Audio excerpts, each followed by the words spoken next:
In this video, we will go through a quick rundown of the RightFax ISO file, and if you right-click on it and mount it, so you should have this RPS file. This is provided to you from the vendor itself. So there's just a few files that we wanted to emphasize here. So one obviously is the setup. This is what you're going to be running on the server itself. And I'm going to be creating another video on the entire process of setting up a RightFax server from start to finish.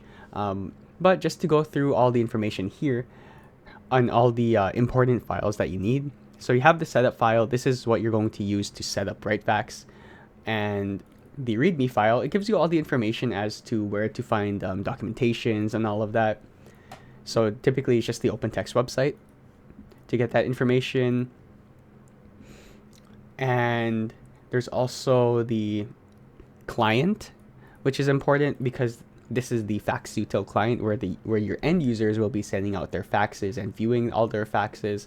So there's also the MSI file right here. So in case you want to use Intune to push them out to your users, you have that option as well. Or you have just the .exe option. And keep in mind, there is one option for regular setup, one option which is underscore setup. The one that pertains to us the most is just this regular setup. We don't have to go through this underscore setup. I believe that's just for the devs to work on in terms of OpenText. Likewise, there's also a README file, but it seems the same. There's also a prerequisite folder.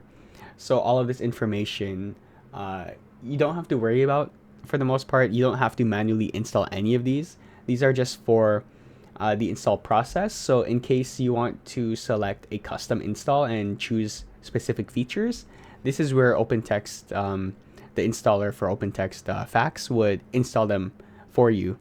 But you don't have to do anything in particular. And then these are just the important files that you need for RightFax.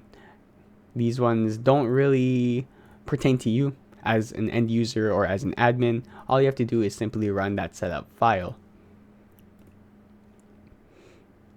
And it's just that simple. All you have to do is run that setup. I'll go through that whole process in the future, but at least you understand sort of what files are inside that ISO and how to mount it and how to find that information to do so. So just a reminder, to mount that file, all you have to do is get the rps.iso. Usually that's provided to you by OpenText or by an IT team. You just right click it and then select mount. And it's just that simple. And then you see all of the information here that you need. And if that helped you, feel free to check out my other videos. I'm going to have a whole series on RightFax. So don't forget to like it and subscribe it. And if you have any questions, just let me know.